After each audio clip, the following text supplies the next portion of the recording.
تاریخ ابن عساکر کی روایت میں لکھا کہ قبر سے آواز آئی، یا امیر المومنین، اللہ عز و جل نے مجھے 2 جنتیں عطا فرما دی ہیں۔ حضور فرماتے ہیں کہ شب برات کی رات، نصف شعبان کی رات کے بارے میں، کہ اللہ عز و جل اس رات قبیلہ بنو کلب کی بکریوں کے بالوں کے برابر لوگوں کی مغفرت فرماتا ہے۔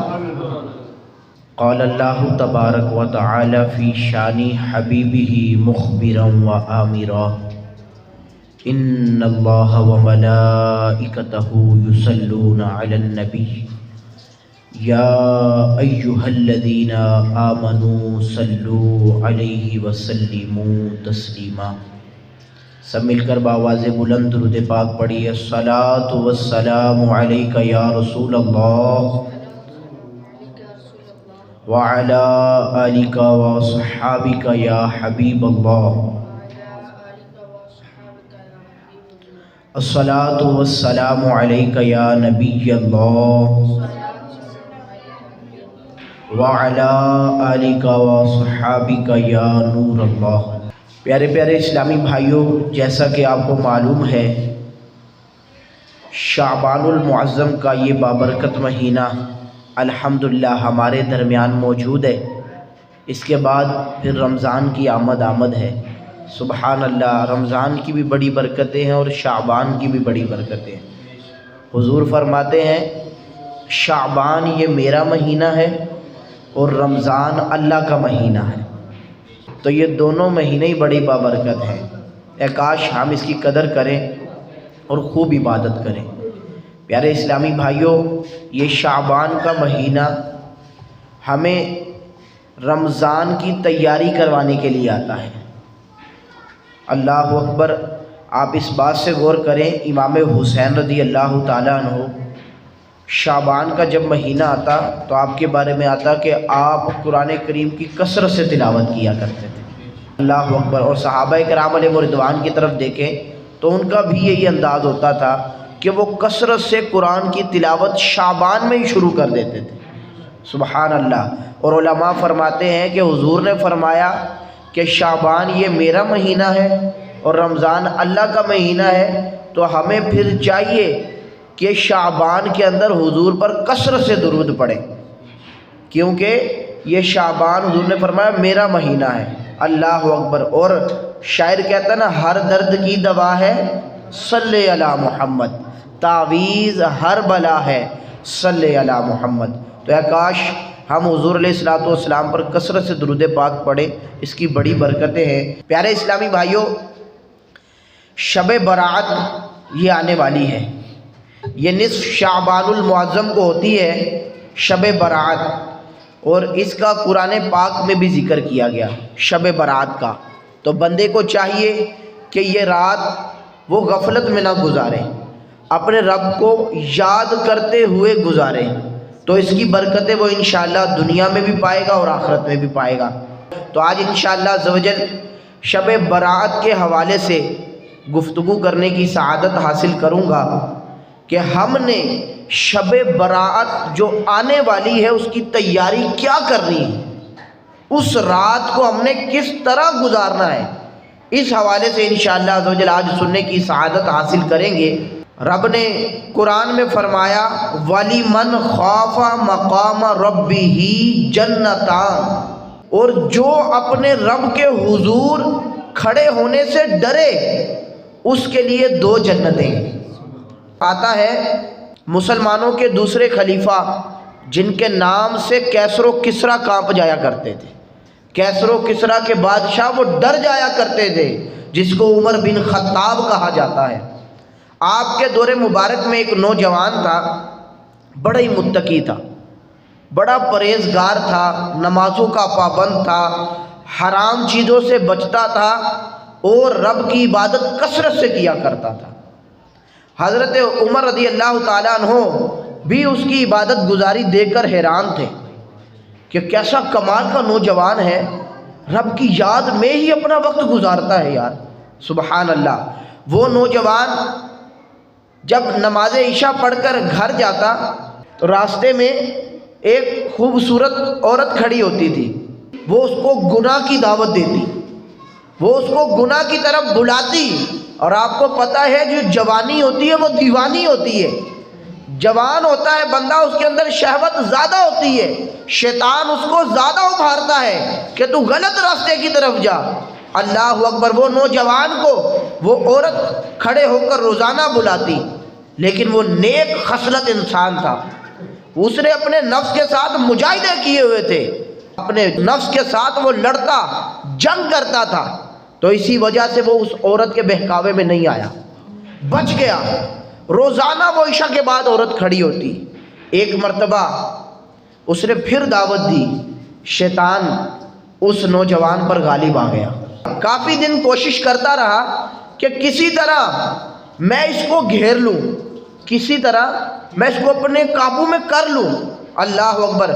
ایک دن جب عورت نے اس کو دعوت دی تو اب وہ بھی اس کے پیچھے چل دیا. اب جیسے ہی گناہ کرنے کا ارادہ کیا، اللہ اکبر، اس عورت کے وہ قریب پہنچا تو وہ نوجوان کیونکہ رب سے ڈرنے والا تھا، بے شک شیطان نے بہکا دیا، لیکن اس کے فوراً یہ پارہ 9 کی آیت نمبر 201 اس کے سامنے آ گئی، جس کا ترجمہ آپ سنیں کہ رب عز و جل فرماتا ہے بے شک پرہیزگاروں کو جب شیطان کی طرف سے کوئی خیال آتا ہے تو وہ فوراً خدا کا حکم یاد کرتے ہیں، پھر اسی وقت اس کی آنکھیں کھل جاتی ہیں. جیسے ہی اس نوجوان کو یہ آیت کا ترجمہ مطلب یہ آیت یاد آئی تو وہ خوف خدا سے بے ہوش ہو کر گر گیا نیچے. اس نے اس عورت کو ہاتھ تک نہیں لگایا، لیکن اس کو رب نے یاد کروا دیا. آتا ہے کہ اب وہ بندہ ادھر ہی گر گیا تھا. اب عورت ڈر کے مارے وہاں سے بھاگ گئی. جب وہ وہاں سے عورت چلے گئی، عورت وہ بھاگ گئی، اس کے بارے میں آتا ہے کہ وہ نوجوان ادھر ہی گرا پڑا رہا. اب اس کا باپ پریشان کہ میرا بیٹا ابھی تک واپس نہیں آیا. باپ ہوتا ہے. باپ اپنے بیٹے کو ڈھونڈنے کے لیے نکل پڑا. جب اس نے اپنے بیٹے کو دیکھا کہ وہ تو بے ہوش پڑا ہوا ہے، اس نے اپنے بیٹے کو اٹھایا اور اس کو اپنے گھر لے گیا. اب جب دوبارہ ہوش آئی، اس کے اوپر پھر خوف خدا کا غلبہ کہ میں گناہ کی طرف بڑھ کیسے گیا. اللہ اکبر. کہتے وہ پھر بے ہوش ہو کر گرا، اور اس دفعہ گرا تو پھر پکا گر گیا. اس کا دم نکل گیا، اس کی جان نکل گئی خوف خدا میں. اللہ اکبر. جب اسلام کے دوسرے خلیفہ حضرت عمر بن خطاب رضی اللہ تعالیٰ عنہ، آپ کو یہ پتہ چلا نا کہ وہ نوجوان خوف خدا کی وجہ سے، رب عز و جل کے خوف کی وجہ سے اس دنیا سے وفات پا گیا. حضرت عمر بن خطاب اس کی قبر پر گئے، اور قبر پر جا کر آپ نے یہ آیت کریمہ تلاوت کی، وَلِمَنْ خَافَ مَقَامَ رَبِّهِ جَنَّتَانِ. جو رب کے حضور کھڑے ہونے سے ڈرے اس کے لیے 2 جنتیں ہیں. تو حضرت عمر بن خطاب نے کہا ہے نوجوان تو بڑا خوش نصیب ہے، تیرے لیے 2 جنتیں ہیں، تیرے لیے رب نے 2 جنتیں تیار کی ہیں. اور آتا ہے روایات میں، تاریخ ابن عساکر کی روایت میں لکھا کہ قبر سے آواز آئی، یا امیر المومنین، اللہ عز و جل نے مجھے 2 جنتیں عطا فرما دی ہیں. پیارے اسلامی بھائیوں، توبہ رب کی بارگاہ میں ایسی کرے بندہ کہ پھر اس گناہ کی طرف نہ لوٹے. ہمیں بھی چاہیے کہ ہم بھی ایسی توبہ کریں کہ اللہ اکبر ہماری توبہ پر بھی یہ آیت صادق آ جائے کہ جو رب کے حضور کھڑے ہونے سے ڈرے اس کے لیے 2 جنتیں. آپ سوچیں، یہ تو رب نے اس کے بارے میں فرمایا کہ جو رب کے حضور کھڑا ہو. وہ بدبخت کیسا ہوگا جو رب کے حضور کھڑا ہی نہیں ہوتا ہو، جس کو رب اپنی بارگاہ میں آنے کی توفیق نہیں دیتا. تو سوچئے اس کا کیا انجام ہوگا. اللہ اکبر. ہم بڑے خوش نصیب ہیں کہ ہم اللہ پاک کی بارگاہ میں توبہ کے لیے حاضر ہوتے ہیں. اس کی بڑی برکتیں ہیں. شعب الایمان کی حدیث پاک ہے. حضرت کعب الاحبار رضی اللہ تعالیٰ عنہ فرماتے ہیں جنت میں اللہ عز و جل نے ایک زمرد اور موتیوں کا محل تیار کر رکھا ہے، اور آپ فرماتے ہیں وہ بڑا عظیم الشان محل ہے. اور اس ایک محل کے اندر اللہ اکبر فرمایا کہ 70,000 گھر ہیں. ایک محل کے اندر 70,000 گھر ہیں، اور ہر گھر میں 70,000 کمرے ہیں. اور اس عظیم الشان محل میں انبیاء کرام علیہ السلام اور صدیقین، شہداء، انصاف کرنے والے بادشاہ ہوں گے، اور وہ شخص ہوگا جو محکم ہوگا۔ لوگوں نے عرض کی حضور یہ محکم کون ہے؟ اللہ اکبر، تو فرمایا وہ شخص جسے حرام کام کی دعوت دے مگر وہ خوف خدا کے سبب اس حرام کام سے رک جائے تو اللہ عز و جل اس کو بھی وہ محل عطا فرمائے گا۔ جس کو کوئی حرام کام کی دعوت دے وہ اس سے بچ جائے۔ اب آپ ادھر ہر بات کو رکھ کر سوچ سکتے ہیں کہ اگر کوئی اس کو یہ دعوت دے کہ بھائی شراب پی لے تو وہ اس سے بچ جائے، تو وہ بھی اس حدیث پاک کا مصداق بن سکتا ہے، وہ بھی یہ برکت پا سکتا ہے۔ جس کو اگر کوئی یہ دعوت دے کہ بھائی تو اپنے کام میں ڈنڈی مار، 2 نمبری کر، لیکن وہ اس سے پھر بھی بچا رہے، انصاف کے ساتھ کام کرے، رزق حلال کمائے، وہ بھی اس حدیث پاک کا مصداق ہو سکتا ہے، وہ بھی یہ محل پا سکتا ہے۔ اسی طرح ہر گناہ پر بندہ غور کرے کہ اس کو کوئی دعوت دے زنا کی، بدکاری کی، برے کام کی، اور وہ اس کی طرف نہ بڑھے کہ نہیں میرے رب نے اس سے منع کیا ہے، تو سوچئے اس کے لیے بھی یہ محل تیار ہے۔ اے کاش ہم اس محل کو پانے کے لیے تیار ہو جائیں یار، حرام کاموں سے بچ جائیں، اپنے آپ کو بچا لیں۔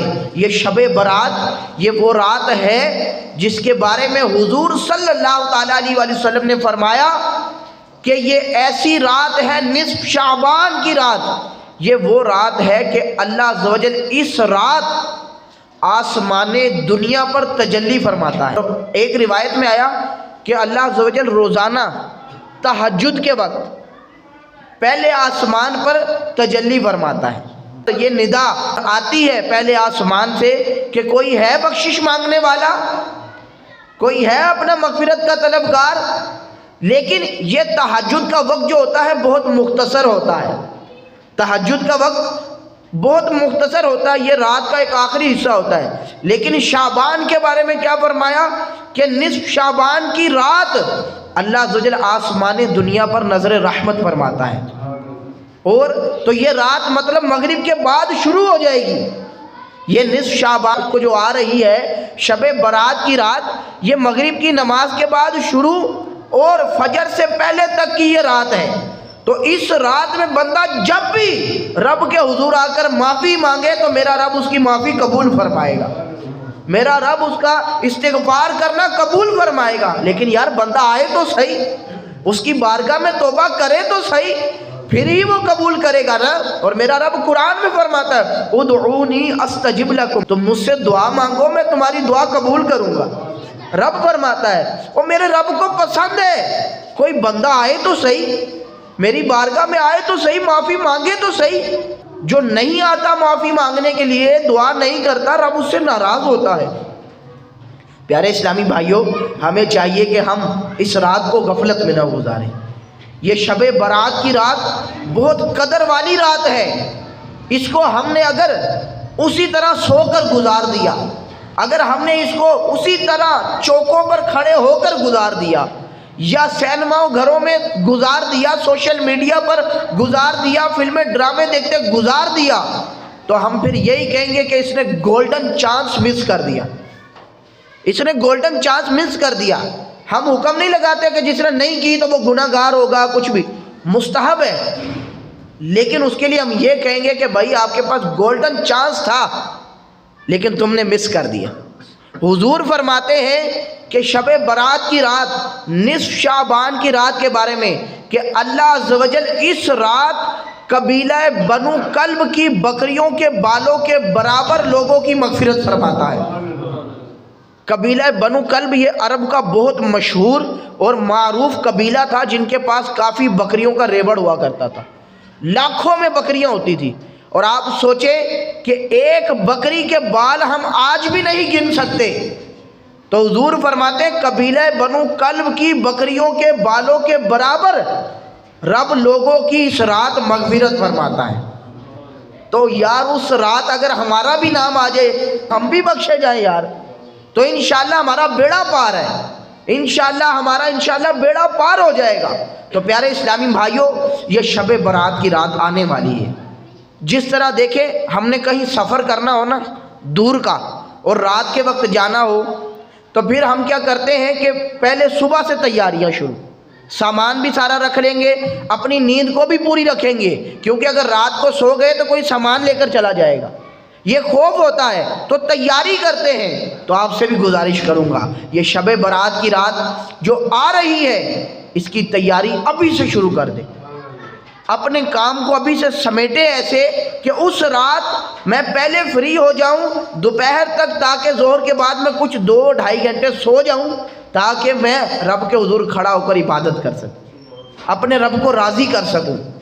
یہ دیکھیں شب برات میں اگر کوئی محفل میں شرکت کرے ٹھیک ہے، نہیں کرتا، اگر رات میں اپنے گھر میں بیٹھ کر عبادت کرنا چاہتا ہے کرے۔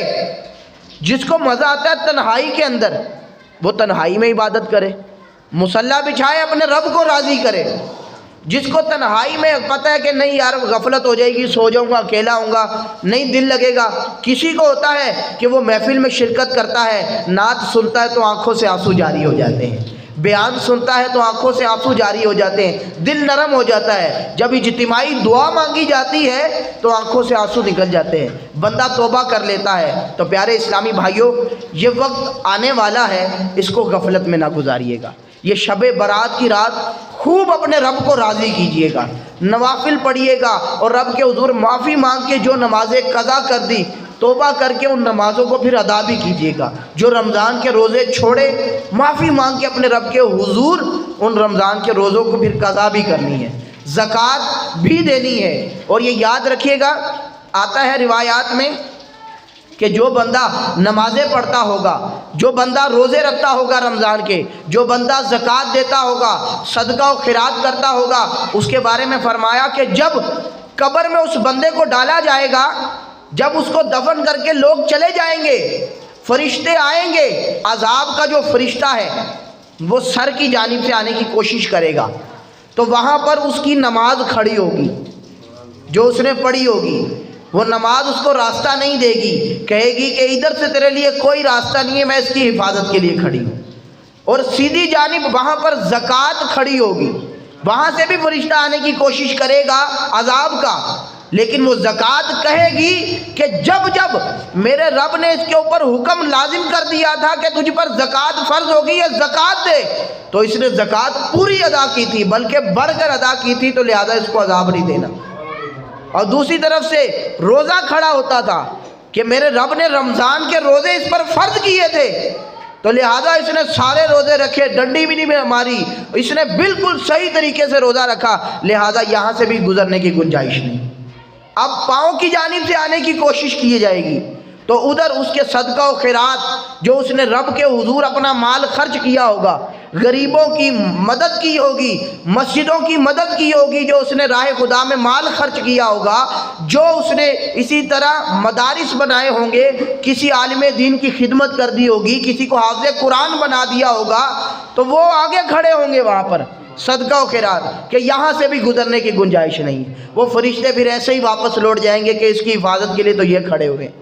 تو پیارے اسلامی بھائیوں، ہمیں بھی چاہیے کہ ہم ایسے کام کر کے جائیں کہ ہماری قبر نور علی نور ہو، ہمیں یہ خبر ہو، ہمیں یہ پتہ ہو کہ الحمدللہ میں نے نمازیں پڑھی یہ ساری، الحمدللہ میں نے رمضان کے سارے روزے رکھے ہیں، الحمدللہ میں نے کبھی حرام کام نہیں کیا، میں گناہ میں مبتلا نہیں ہوا، یہ اس طرح کا یقین ہے، تو پھر تو ہم خوش ہو کر جائیں نا کہ جب فرشتے بھی آئیں، جب پوچھیں ما کنت تقول فی حق ھذا الرجل، جب حضور کی زیارت کروائیں اور پوچھیں بتا اس شخصیت کے بارے میں کیا کہتا تھا، تو پھر وہ تو جھوم کر کہے گا نا میں مر کے پہنچا ہوں اس دل ربا کے واسطے، میں تو مرا ہی اس لیے ہوں تاکہ مجھے حضور کا دیدار ہو، کہ میں نے تو سارے کام کیے ہیں۔ لیکن سوچئے کہ اگر یہ کام نہیں کیے تو کس منہ سے ہم حضور کا دیدار کریں گے؟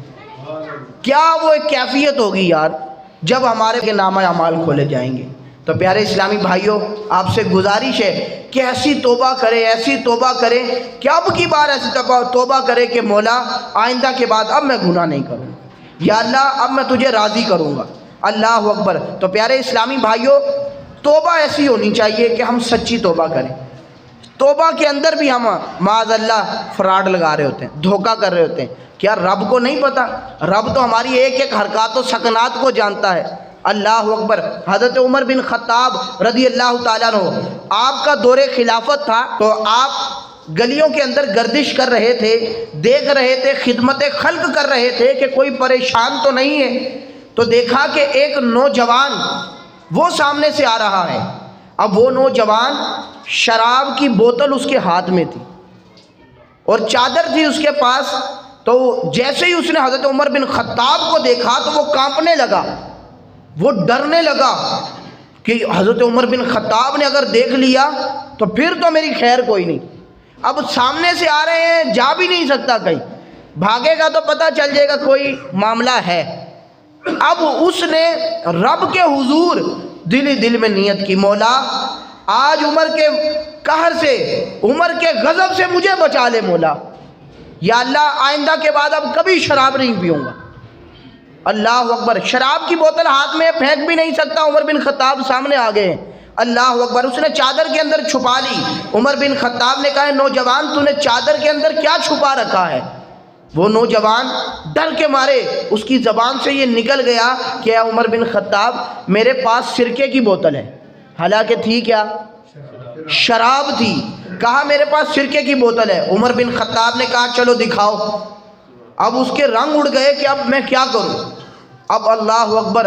راوی روایت کرتے ہیں کہ جیسے ہی اس نوجوان نے چادر ہٹائی، جو شراب کی بوتل تھی وہ سرکے میں تبدیل ہو چکی تھی. وہ سرکے میں تبدیل ہو چکی. توبہ ہو تو ایسی ہو، کر لے توبہ، رب کی رحمت ہے بڑی، قبر میں ورنہ سزا ہوگی کڑی. پیارے اسلامی بھائیوں، یہ تھی توبہ، اور رب کو توبہ بڑی پسند ہے. اللہ اکبر. آتا ہے، حضور فرماتے ہیں، حدیث پاک میں آتا ہے کہ جب بروز محشر میدان لگے گا، قیامت میں ہر ایک کا حساب ہو رہا ہوگا، ایک شخص کو لایا جائے گا. اللہ عز و جل اس بندے سے کہے گا کہ اپنے نامہ اعمال کو خود پڑھ. ساروں کے سامنے پڑھنا ہے. سارے انبیاء وہاں موجود ہوں گے، صحابہ موجود ہوں گے، اہل بیت موجود ہوں گے، اولیاء اللہ موجود ہوں گے. وہیں پر ہی میرے ماں باپ بھی موجود ہوں گے، میرے بہن بھائی بھی موجود ہوں گے، میرے دوست احباب، میرے استاد، پیر، مفتی سب موجود ہوں گے. ان کے سامنے اب اپنے بندے نے نامہ اعمال کو پڑھنا ہے تو سوچئے کیا کیفیت ہوگی. اللہ اکبر. ہر بندے کو پتہ ہے کہ میں اندر سے کیسا ہوں، میں کیسا گندا ہوں. میں نے گناہوں کے اندر اپنی ساری زندگی گزاری ہے. اپنے رب کو یاد کرنے کے بجائے، جس رب نے مجھے ان کاموں سے منع کیا تھا، جس رب نے مجھے اس گلی سے گزرنے سے منع کیا تھا، میں اس گلی سے ہی گزر کے گیا. میں نے انہی کاموں کو کیا جن سے میرے رب نے مجھے منع کیا تھا. اللہ اکبر. پیارے اسلامی بھائیوں، آتا ہے کہ جب اس شخص کو اس کا نامہ اعمال دیا جائے گا، اب وہ ساروں کے سامنے پڑے گا. وہ بندہ کیا کرے گا کہ جو اس کے چھوٹے چھوٹے گناہ ہیں ان کو پڑھتا جائے گا، اور جو بڑے بڑے گناہ ہیں ان کو وہاں پر چھوڑتا جائے گا. کہ رب کے یعنی کہ سامنے شرمندگی کی وجہ سے کہ میں اپنے رب کے حضور یار اپنی بڑے بڑے گناہوں کا اظہار کروں جو میں نے چھپ چھپ کر کیے، جو میں نے اپنے رب کو ناراض کرنے کے لیے کیے، کیا میں وہ اب گناہ کروں، وہ اپنے رب کے حضور بیان کروں؟ حالانکہ اس کو پتہ ہے کہ میرا رب دیکھ رہا ہے، لیکن اس نے دنیا میں پھر بھی کر دیے. وہ چھوٹے چھوٹے گناہ اپنے پڑھتا جائے گا، بڑے بڑے گناہ کو چھوڑتا جائے گا.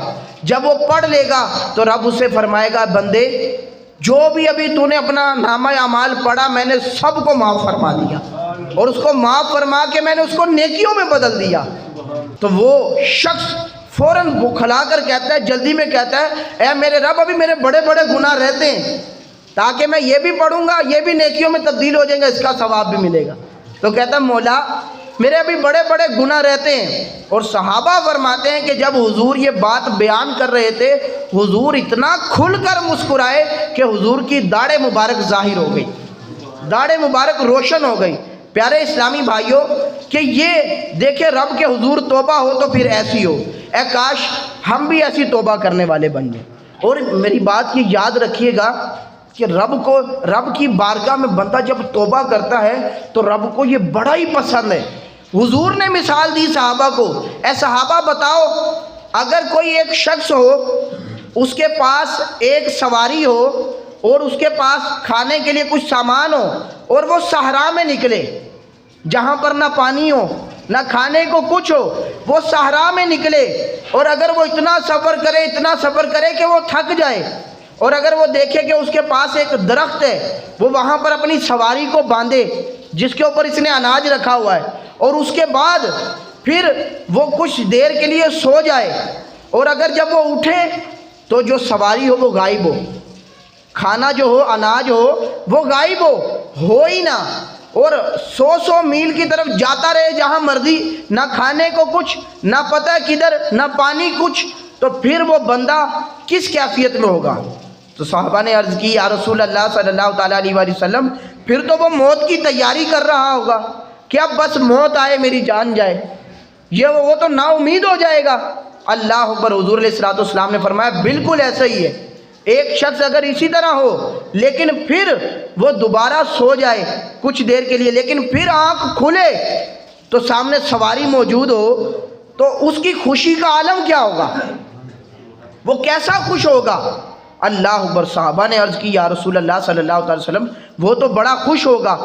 اللہ اکبر۔ اور آتا ہے کہ جب حضور نے فرمایا کہ وہ نوجوان جب اس نے سواری دوسری مرتبہ دیکھی کہ میری سواری مل گئی، تو اس نوجوان نے خوشی سے یہ کہا اللہم انت عبدی و انا ربک، کہ میں تیرا رب تو میرا بندہ۔ حالانکہ کہنا تھا کہ یا اللہ میں تیرا بندہ تو میرا رب، لیکن خوشی کے عالم میں اس نے یہ کہہ دیا کہ میں تیرا رب تو میرا بندہ، مطلب بوکھلا گیا نا، اتنی خوشی کہ اس کو پتہ ہی نہیں میں کیا کہہ رہا ہوں، اس کو پتہ ہی نہیں میں کیا الفاظ ادا کر رہا ہوں۔ حضور نے فرمایا کہ صحابہ بتاؤ اس کو کتنی خوشی ہوگی؟ تو صحابہ نے عرض کی یا رسول اللہ وہ تو بڑا ہی زیادہ خوش ہوگا۔ حضور نے فرمایا صحابہ کہ جب بندہ رب عز و جل کی بارگاہ میں توبہ کرتا ہے تو میرے رب کو اس سے بھی زیادہ خوشی ہوتی ہے، میرا رب اس سے بھی زیادہ خوش ہوتا ہے۔ تو پیارے اسلامی بھائیوں، ہمیں بھی چاہیے کہ ہم اپنے رب کی بارگاہ میں سچی توبہ کریں، ہم اپنے رب کو راضی کریں۔ حضرت موسیٰ علیہ السلام اللہ کے نبی ہیں، آپ کے دور مبارک کا ایک واقعہ آپ کو سناتا ہوں۔ کچھ لوگ سارے جو آبادی کے تھے وہ سارے آپ کی بارگاہ میں حاضر ہو گئے، عرض کی کہ حضور کافی دیر ہو گئی ہے، بارش نہیں ہوئی، قحط سالی ہے، آپ رب کے حضور دعا کرے کہ بارش ہو جائے۔ حضرت موسیٰ علیہ السلام نے ارشاد فرمایا لوگوں آؤ پھر ہم سب مل کر رب کے حضور دعا کرتے ہیں، ہم سارے مل کر کرتے ہیں۔ اب سارے لوگ آسمان کے نیچے رب کے حضور دعا مانگ رہے ہیں۔ حضرت موسیٰ علیہ السلام اللہ کے نبی ہیں، کلیم اللہ ہیں، انہوں نے بھی ہاتھ اٹھائے ہیں، سارے لوگوں نے بھی ہاتھ اٹھائے ہیں۔ حضرت موسیٰ علیہ السلام دعا مانگ رہے ہیں، لوگ آمین کہہ رہے ہیں، لیکن بارش نہیں ہو رہی۔ آتا ہے راوی روایت کرتے ہیں کہ آسمان پر کوئی بادل نہیں، کچھ بھی نہیں، بارش ہی نہیں ہوئی۔ حضرت موسیٰ کلیم اللہ ہے، رب کے حضور عرض کی اے باری تعالیٰ ہم اتنی دیر سے دعا مانگ رہے ہیں مالک، بارش نہیں ہو رہی، کیا ماجرا ہے، کیا بات ہے؟ رب عز و جل نے ارشاد فرمایا موسیٰ ان بندوں کے اندر جو ادھر آئے ہوئے ہیں ان میں ایک ایسا بندہ بھی ہے جس کو 40 سال ہو گئے میرے حضور حاضر ہی نہیں ہوا، اس کو سجدہ کرنے کی بھی توفیق نہیں ہوئی، مجھے 40 سال میں اس نے کبھی یاد ہی نہیں کیا۔ تو رب نے ارشاد فرمایا موسیٰ جب تک تم اس کو اس مجمع میں سے نکال نہیں دیتے میں تب تک بارش نہیں کروں گا۔ اے پیارے اسلامی بھائیوں سوچئے، ادھر اپنے اندر جھانک کر سوچئے ذرا کہ ہمیں بھی کتنی دیر ہوگی یہ رب کے حضور حاضر ہوئے، یار ہم نے کتنے گناہ کیے یہ ہمیں سوچنا چاہیے۔ پیارے اسلامی بھائیوں حضرت موسیٰ علیہ السلام نے عرض کی ہے باری تعالیٰ اتنا بڑا مجمع ہے، اتنے زیادہ لوگ ہیں، میری آواز ان تک کیسے پہنچے گی؟ رب عز و جل نے ارشاد فرمایا اے موسیٰ بولنا تیرا کام ہے، بات کو پہنچانا میرا کام ہے۔ اللہ اکبر۔ آتا ہے موسیٰ علیہ السلام نے فرمایا کہ وہ کون سا شخص ہے جس کو 40 سال ہو گئے میرے رب کے حضور کبھی حاضر نہیں ہوا، وہ ہمارے مجمع میں سے نکل جائے، اس کی وجہ سے بارش نہیں ہو رہی۔ اللہ اکبر۔ اب جو بندہ ہو اس کو تو پتہ چل ہی جائے گا، کہ کون سا بندہ ہے، کس کی بات ہو رہی ہے۔ اب اس شخص کو پتہ چل گیا کہ یہ تو بات میری ہی ہو رہی ہے۔ اب وہ سوچنے لگا کہ اگر میں ان لوگوں کے سامنے نکلا تو میری کتنی رسوائی ہوگی، میری کتنی بے عزتی ہوگی۔ اس کے پاس ایک چادر تھی، آتا ہے کہ اس نے اپنے منہ کو لپیٹا اور رب کے حضور دل ہی دل میں توبہ کی، مولا میں نے 40 سال تیری نافرمانی کی، یا اللہ میں اقرار کرتا ہوں اے باری تعالیٰ تو نے مجھے 40 سال کسی کے سامنے رسوا نہیں کیا، یا الہی اگر میں آج باہر نکل گیا تو آج تو میں پھر رسوا ہو جاؤں گا، مالک آج میں توبہ کرتا ہوں تیری بارگاہ میں سچی کہ آئندہ کے بعد کبھی گناہ نہیں کروں گا، مالک مجھے ایک دفعہ معافی دے دے۔ اللہ اکبر۔ حضرت موسیٰ علیہ السلام فرماتے ہیں کہ ابھی مجمع میں سے کوئی بھی نہیں نکلا تھا کہ بارش موسلادھار شروع ہو گئی، بارش خوب برسنے لگی۔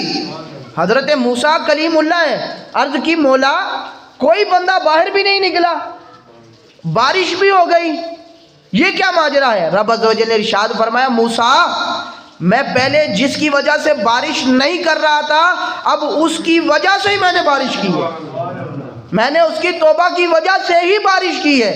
حضرت موسیٰ علیہ السلام نے فرمایا اے باری تعالیٰ میں اس خوش نصیب جس کی توبہ تو نے قبول کی میں اس کی زیارت کرنا چاہتا ہوں، میں اس کو دیکھنا چاہتا ہوں۔ رب عز و جل نے ارشاد فرمایا موسیٰ جب وہ 40 سال میری لگاتار نافرمانی کر رہا تھا میں نے تب اس کو لوگوں کے سامنے رسوا نہیں کیا تو آج تیرے سامنے لا کے اس کو رسوا کر دوں؟ مطلب بندے کے نفس، بندے کی عزت کا رب کو کتنا خیال ہے کہ 40 سال بھی اس نے رب کی نافرمانی کی لیکن رب نے لوگوں کے سامنے رسوا نہیں کیا۔ پیارے اسلامی بھائیوں ہمیں بھی چاہیے کہ یار ہم بھی ایسی توبہ کریں، اپنے آپ کو بدل دیں۔ ہم توبہ کرتے ہیں، ایکسیڈنٹ ہو، گانے چل رہے ہوتے ہیں، ہماری دکانوں میں چل رہے ہوتے ہیں، بسوں کے اندر، گاڑیوں کے اندر، ہم تھوڑی دیر بند کر لیتے ہیں، کلمہ پڑھنا شروع کر دیتے ہیں، لا حول ولا قوت الا باللہ پڑھنا شروع کر دیتے ہیں، لیکن جیسے ہی وہ آگے گئے پھر دوبارہ وہی کام شروع۔ تو یہ توبہ نہیں مذاق ہے۔ علماء فرماتے ہیں ایسے توبہ کرنے والا وہ رب کے ساتھ مذاق کرنے والا ہے۔ پیارے اسلامی بھائیوں ہمیں چاہیے کہ ہم اپنے رب کے حضور سچی توبہ کریں، اپنے رب کو راضی کریں۔ یہ شعبان کی رات جو آ رہی ہے بڑی بابرکت رات ہے، اس میں اپنے رب کو راضی کر لیں۔ اور یہ یاد رکھیے گا حدیث پاک میں آتا ہے اس رات بھی ایسے بدبخت ہے اس کی اس رات بخشش نہیں ہوگی۔ ایک بدکار، ایک زانی اور ایک شراب پینے والا، فرمایا کہ جو شراب پینے والا ہے اور والدین کا نافرمان ہے اس کی اس رات بخشش نہیں ہوگی۔ تو پیارے اسلامی بھائیوں اگر یہ کام ہے اس سے سچی توبہ کر لیں، معافی مانگ لیں، اپنے رب کو ناراض کیا ہے اپنے بالخصوص والدین کو راضی کر لیں، اور اگر یہ شراب وغیرہ پی تو اس سے بھی توبہ کر لیں، معافی مانگ لیں کہ مولا آئندہ کے بعد کبھی میں ایسا کام نہیں کروں گا۔ اللہ تعالی ہم سب کو پیارے اسلامی بھائیوں اس رات کو بالخصوص عبادت میں گزارنے کی توفیق عطا فرمائے۔ تو آپ سے گزارش ہے انشاءاللہ اس مسجد میں بھی اہتمام ہوگا، رات جاگنے کا بھی سلسلہ ہوگا، تو آپ سے گزارش ہے کہ آپ سب بھی اگر اجتماعی طور پر کرنا چاہیں تو آپ ادھر تشریف لے آئیں۔ میں قید نہیں لگا رہا، اگر کوئی اکیلے کرنا چاہتا ہے گھر کے اندر وہ مصلی ڈالے، کرے عبادت، رب کو راضی کرے۔ یہ گولڈن چانس ہے، یہ رات گولڈن چانس ہے، تو اس کی پہلے سے تیاری کرنی ہے۔ اتوار کی رات آ رہی ہے تو آپ سے گزارش ہے کہ آپ نے اس رات کو عبادت کے اندر گزارنا ہے۔ اللہ تعالیٰ سے دعا ہے جو سنا اس پر عمل کرنے کی توفیق عطا فرمائے۔